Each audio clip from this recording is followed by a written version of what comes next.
This was the refs in the fourth quarter, whenever the Kansas City Chiefs were down, making a decision for the Kansas City Chiefs. The referees played a significant role in the outcome of this game, and that's a shame, because outside of that, it was a great football game. This entire season, the Kansas City Chiefs have won games, but some fans would say it's not by playing better than their opponents, but because the referees just felt like giving them calls at the end of the most important and pivotal parts of the game. This conspiracy has followed the Kansas City Chiefs for years, but this season has some very compelling examples. And this goes all the way back to week 1 to as recently as the AFC Championship game. So in this video, we're going to find out for ourselves. Are referees really rigging these games for the Kansas City Chiefs? Now, before we get to the content, if you're a Chiefs fan, I just want you to know there's a Patrick Mahomes jersey behind me. I am not necessarily saying that these games are rigged. I just want to provide the data for all of us in the comment section to come to a decision. I hope we can be civilized. I appreciate everyone on the Chiefs, and I love Patrick Mahomes as a football player. And now that we get all that out of the way, brink.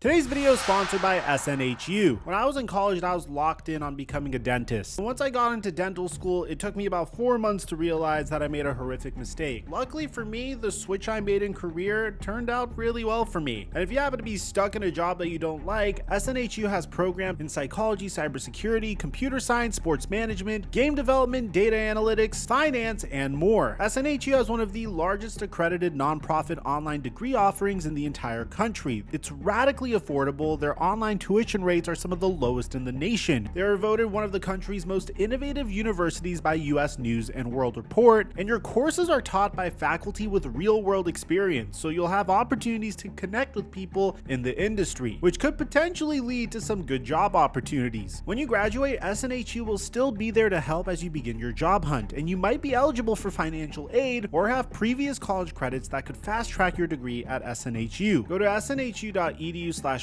to learn how you could get started today. That's snhu.edu/microphone to begin your journey in one of their many programs. And thank you, SNHU, for the sponsor.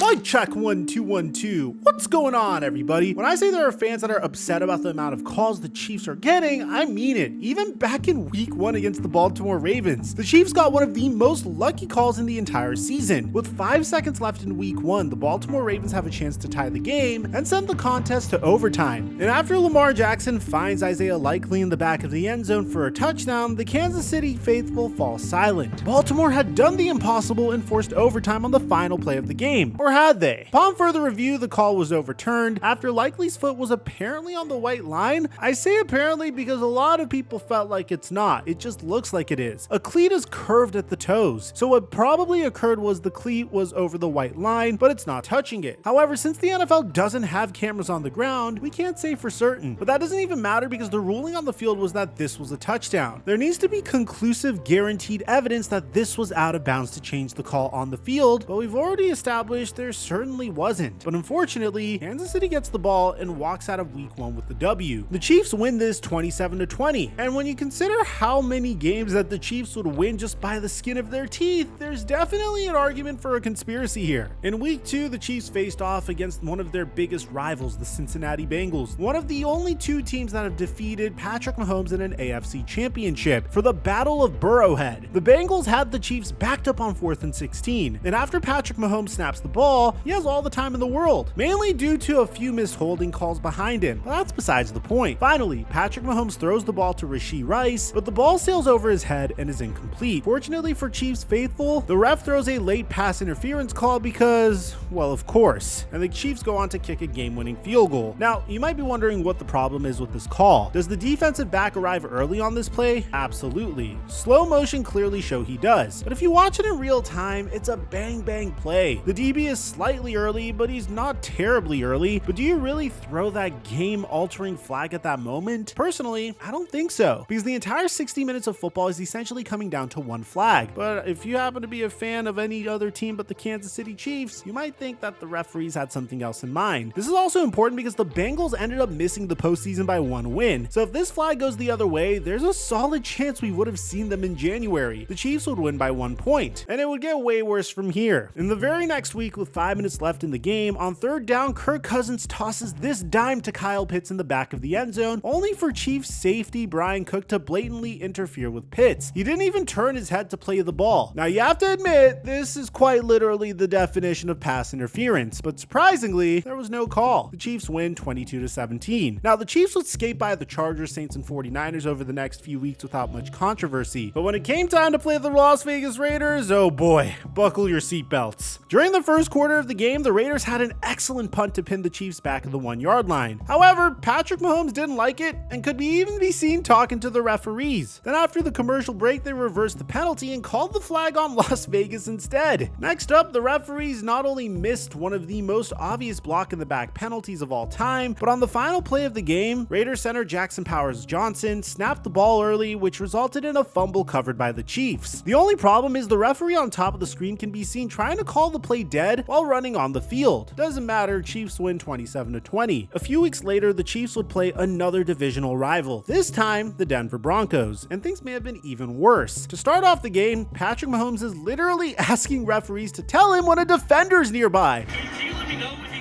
gets close? Yes, Patrick. He's asking the official. Right, he's asking the official. Hey, can you let me know when the guy's close? Come on. Next, on a drive that resulted in the Chiefs' only touchdown of the game, the Broncos were called for illegal hands to the face on a third down sack that would have ended the drive. On the very same drive, the refs missed one of the most obvious holding and face mask calls of the entire game, which resulted in the Chiefs' drive continuing. To end that same drive, the refs picked up a flag for ineligible man downfield, even though several linemen can be seen in the end zone. The Chiefs win 16-14. After this game, the Chiefs had several more questionable flags, just not to the magnitude of the last few games. It seemed like for the most part the chaos was over. And for the most part it was, until the playoffs that is. After their wildcard weekend bye, the Kansas City Chiefs matched up with the Houston Texans in one of the most flag-filled playoff games you'll ever see in your life. First, let's take a look at this roughing the passer penalty on Will Anderson, which doesn't make any sense because Will Anderson didn't make contact with Patrick Mahomes' helmet. This penalty makes even less sense when you see this hit on CJ Stroud, which wasn't penalized but should have been since the defender clearly hit his head. The game had so many questionable spots, and it seemed like there was clear Patrick Mahomes favoritism, and just so many penalties that ruined what could have been an all-time great game. It got so bad that even the Texans head coach D'Amico Ryans acknowledged the one-sided referees that game.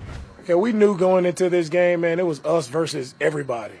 Right? When I say everybody, it's everybody. I have to tip my hat off to him. I mean, I don't think there was a better way to insinuate that the refs were on the Chiefs' side than saying it the way he did, because it's us versus everybody could be taken in multiple ways. Now, the Chiefs would win and advance to the AFC Championship game 23-14. As we all know, the next game wasn't much better. In fact, you could argue that it was the worst refereed game of the entire season. The tomfoolery began in the second quarter. The Chiefs had a 50-yard punt return that set them up in prime position offensively. The only problem was that this return should have come back due to several block in the back penalties, but then things continue to get worse. Before I explain this play, just look at this and judge for yourself. Did any of the players in this video have possession of the football before it hits the ground? If you say the cornerback has possession or nobody does and it's incomplete, you'd be wrong. This was called a catch after review. The Chiefs ended up scoring just a few plays later. A terrible offsides not called on the Chiefs and a horrible spot by the referees later. And things somehow got even worse. After their final offensive play by the Bills, there was a flag on the field which gave Bills fans hope their drive would continue. Never mind, this was an error. No flag, Chiefs ball. The game was over and the Chiefs won 32-29 to advance to the Super Bowl, but it was bittersweet. Sure, a lot of people don't like the Chiefs because they're a good team. This time it may have felt a little different. This year, it felt tainted. It felt like the wrong team won. It felt like against all odds, the Chiefs somehow managed to beat teams that were better than them every single time this season. But wait, that's the thing. Against all odds. Now, I wanted to make an argument for each side because I can understand why people think these games are rigged. At the same time, I can understand Chiefs fans that are upset and thinking of clicking the unsubscribe button as me peddling to the many people that think it's rigged even though it's not. So I'm gonna make an argument for both sides. The Chiefs have been beating better teams than them all season because the games are rigged, not for entertainment, but to make money on the massive global sports gambling industry that has absolutely ballooned in the last 5 or so years. Personally, I am disgusted by this. But you might be thinking, Yes, Mike, that's the perfect answer to our conspiracy. they beat the odds because they are the ones setting the odds. It makes perfect sense. Not some mumbo jumbo about the Chiefs being rigged to win for like Taylor Swift and Travis Kelce or whatever pop culture name comes to mind. We're going to pretend that it's not scripted for the Chiefs. Taylor Swift comes on board, all Holy the attention.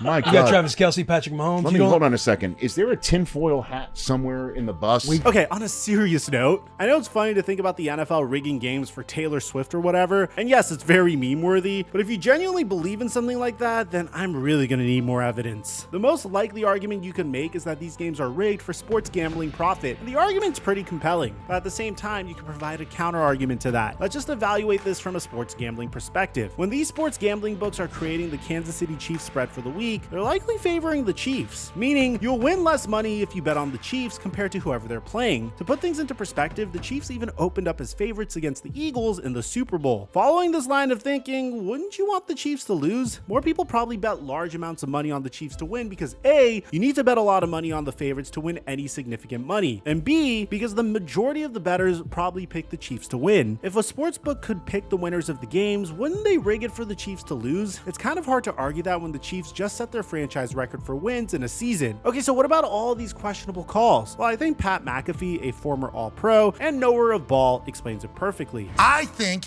that whatever was called on the field is going to get called in the review no matter what. Can you argue Dalton got it? Yes. Can you argue that Josh got it? Yes. But to say they even went to a review and then they returned it, normally this type of thing is going to remain call on the field. I think Pat sums this up well. A lot of these calls just so happen to be in a gray area where it's too hard to tell for certain. Plus, the NFL review system simply isn't perfect. But what about all those other penalties? We can't just wave those away, right? For sure. But let's actually look at the numbers. In the regular season, the top 3 teams who average the most penalties on their opponents are the Minnesota Vikings, Dallas Cowboys, and the Miami Dolphins. Where are the Chiefs? Well, they're actually sitting all the way down at 14, below other teams like Buffalo, Green Bay, Detroit, and Pittsburgh, just to name some other playoff teams. So this narrative that Kansas City gets all of the calls their way simply isn't true. Remember that insane pass interference penalty against Cincinnati on 4th and 16, which set up Kansas City to win the game? They were only in that situation to begin with because on the prior play, they were called for illegal hands to the face. So what about all those photos you see of Patrick Mahomes talking to the referees? No, not the ones that are AI generated of Patrick Mahomes making out with the referees. So many other quarterbacks like Tom Brady, Peyton Manning, Drew Brees, and Aaron Rodgers, and many others have talked about how they formed relationships with referees and talked with them during the game. This isn't anything that's too crazy. Listen, do I think the Chiefs get some calls to go their way that other teams don't get? Absolutely. Is it because the game is rigged? Absolutely not. Although it is fun to joke about, I do believe this narrative that the game is rigged from the beginning is hurting the sport. How's a new fan supposed to get into the game and get invested if they've been poisoned with false information about the legitimacy of the game? Even back when Tom Brady was winning 7 Super Bowls, people weren't saying that the game was rigged. They were just saying the league favored Tom Brady, and they probably did. I wouldn't be shocked if the referees subconsciously favored superstars because they are stars of the league. But just from a logistics perspective, how's the NFL supposed to make sure that over 25,000 people who played in the NFL don't leak that the league is fixed? It's just not possible. That's why not a single one of those athletes has said that it's rigged, except for Will Compton, of course, but I think he's just trying to be funny. So for those reasons, I do not believe the NFL's rigged, but that's just my personal opinion. Am I wrong? Do you believe the NFL is rigged and that sportsbooks are pulling all the strings? I personally think it's preposterous that gambling companies would ever do such a thing. Now, before I go, just a reminder, PrizePicks is running a free Square promo for Patrick Mahomes, and when you sign up with my promo code Mikerophone, you get a free $50 on any single play of $5 or more. I give away my picks on Instagram, and aside from that, I don't know if you heard, but Justin Tucker is in some crazy stuff right now. He's pulled a Deshaun Watson. I'll leave it in the end screen. I'll meet you guys there. I'm your boy Mike, and I'm dropping our mic until our next upload.